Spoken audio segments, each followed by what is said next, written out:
I've shown you pictures, I think, of the back porch that was here when we first moved in, and that has now been converted to the same level as the rest of the house. Makes it better for an old lady to move around in it.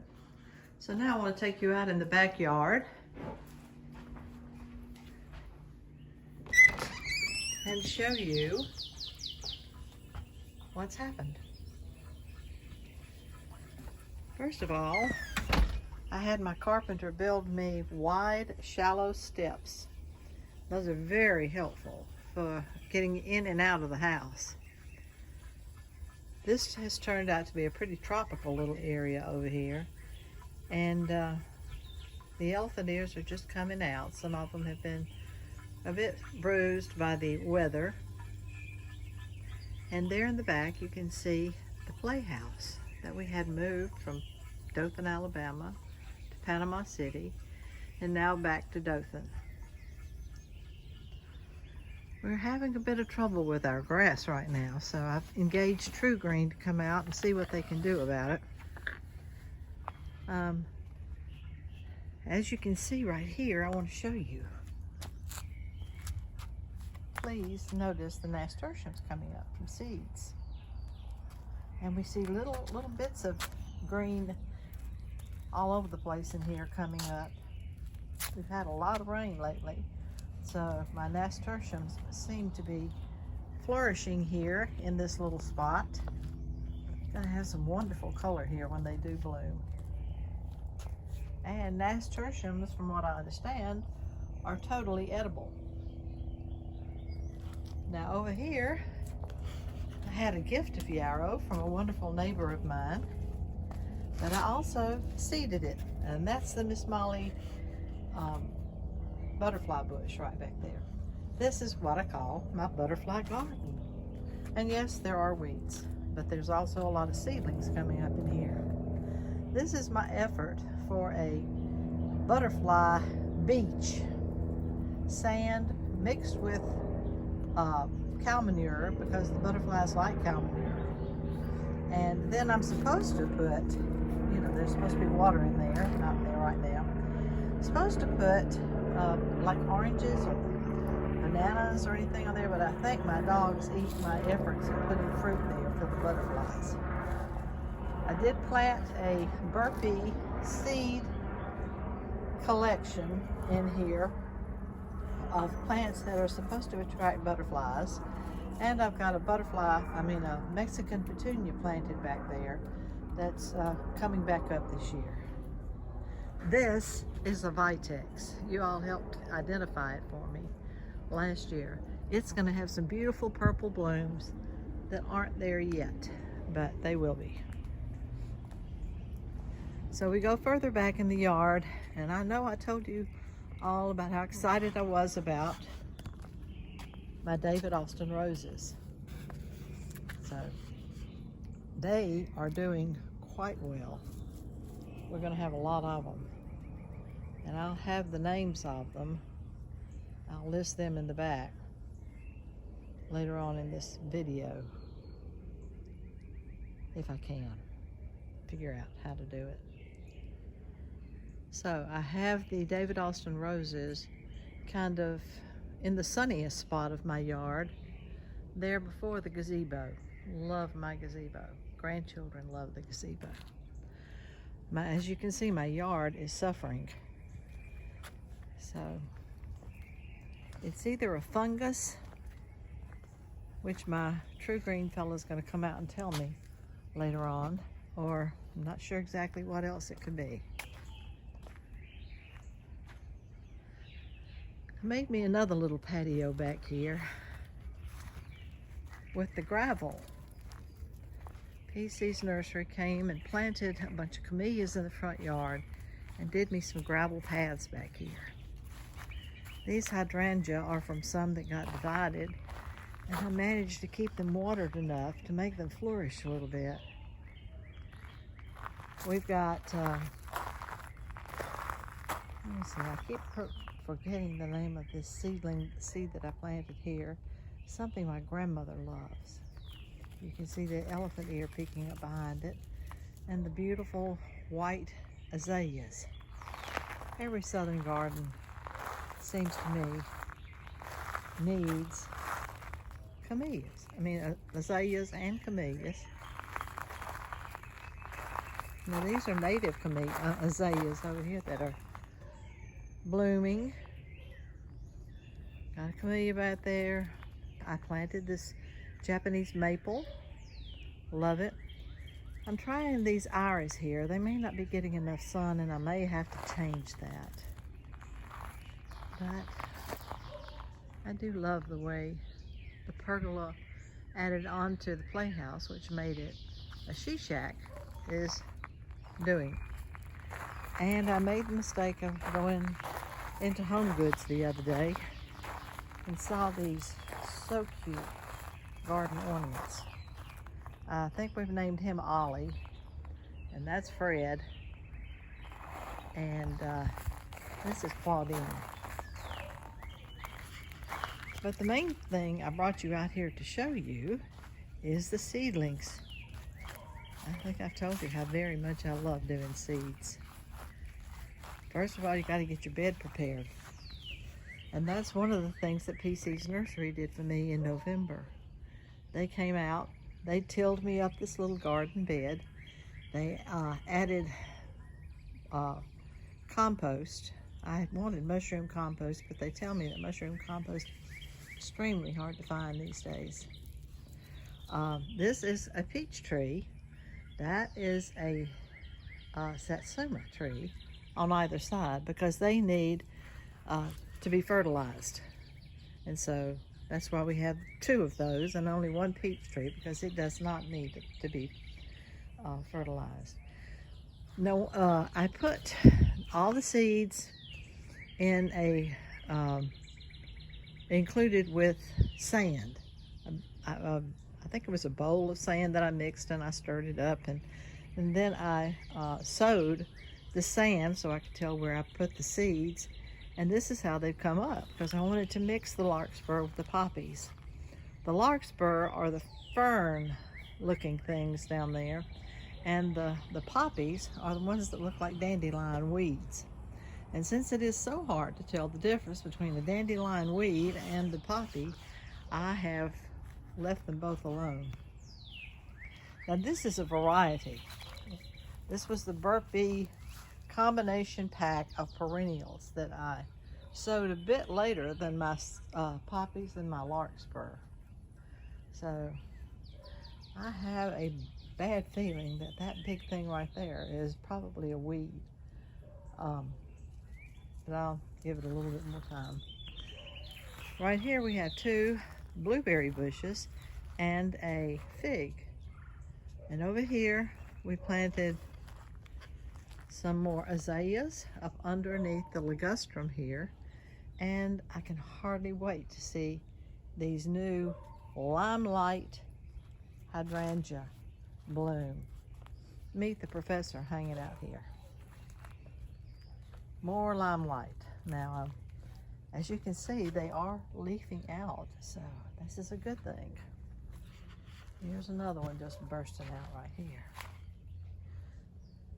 And I've planted these azaleas because I think we need Formosa azaleas. I just think they look so southern as they grow big and give you great humongous bouquets of color. This is a crepe myrtle, a white crepe myrtle. It is looking for the sun above these ligustrum. These are the daylilies that Lily and I planted. We went to the neighborhood daylily garden in Ozark, and purchased that. And this is a lemon tree, and look at the little flowers that are bursting out there on it. And I'm not sure what that critter is. Looks like a spider. Wonder if it's a spider mite. And you'll notice here that I bought some chicken wire at the Tractor Supply place because I want this David Austin rose to grow over it. And I think it's called the Constant Gardener. Can hardly wait. This right here is the Confederate jasmine. See that butterfly? Or whatever it is. Huh. Things I need to know, things I need to learn. Over there, as you go into the patio area, that arbor has been with me from Dothan to Panama City and back here. And it has another Confederate jasmine growing up on it and another constant gardener on the other side. As you can see, it was taken from the back of this house because the vines were growing up underneath the panels there. So now when PC came, I had him bring gravel to make me some paths here in the yard. As you can see right here, and I'm overusing the as you can see, forgive me. This is my concern right here. The grass just is not doing what it's supposed to do when you have you know, a service like that. And one of my knowledgeable yard people has told me that's probably a fungus. So they're coming out to check on that today. These are amaryllis that I transplanted over here. They were under the gravel near the playhouse. And right here, this is a camellia, but I can't remember the name of it. It's one of those highly desirable ones because of the blossom that it produces. But you have to give camellias a while. All right, now this is it's a PG hydrangea that I ordered from, let me see, what catalog was that I ordered it from? And it's a teeny tiny one, you know, but they did not cost very much. It was like, you know, $6 plus a penny, and then you can get, I wound up getting 6 of them, and I planted some of them in the backyard. These were daffodils. There's going to be a lot more of them to come. That's about my favorite plant. These are holly. And then the continuation of the gravel path, Sasanqua here on the right. This miscanthus grass, I think is what this is. No, or maybe it's liliaceae. Maybe that's what it is. And then here's the beginning of my camellia garden. Let's see what this one is. I think this one is Happy Birthday. This is one that Molly picked out. It's a beautiful pink one. And this one is Marianne something, I think.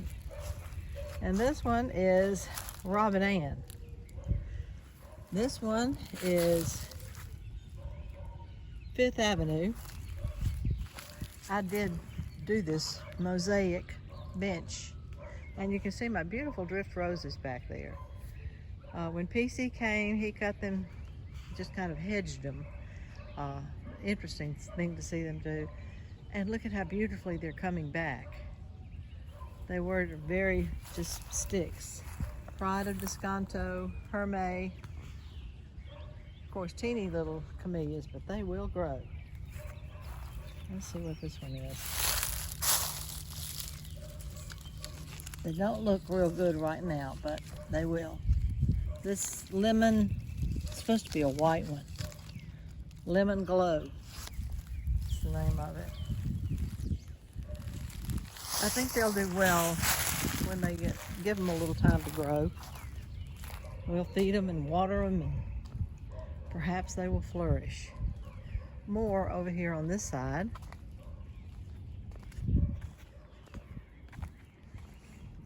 This is a pathway that Joe and I added when we first moved here, and it certainly has come in handy. Now, you can see more of the camellias that I added because I think Southern Gardens need camellias, not just Sasanquas that are wonderful. but I think this one is Betty Sheffield, I think, and this one is Professor Sargent. And they're here because they're beautiful, for one thing. This one is Pink Perfection. And these are here because they're beautiful, but also because they were in my mother's yard. Now, right here we have Dr. Walter Van Fleet. One that I have been searching for. It will take up the entire fence eventually and have the most perfect pink roses. They don't last very long, but maybe 2 weeks. But when they do, I'll probably be inviting you all to come and see my beautiful pink roses. This is another one of those PG hydrangea. A lot more to it than the other one. Put one on either side. These are supposed to be like tree size hydrangea. Be fun to see. We added some ferns here to the front porch because there's nothing friendlier than a front porch. And then you have to invite friends over for wonderful iced tea, or, as Rush Limbaugh would have said, an adult beverage, a glass of wine. I'm blessed with the park across the street. We love this area. Grandchildren have had a lot of fun here. So that is what I think they call a walkabout. The date of today is Monday. I think it's March. April the 1st is Friday, so this is toward the end of March. Don't know the exact date. Pretty time of year. We had to add this parking area because when my children come, we don't have enough parking space. And I noticed in most of my YouTube videos, in Europe, they use gravel a lot because the water will percolate through the gravel. And I think it's better for the environment, although I'm not much of an environmentalist. I do love to see things grow. So, that's the end of the video.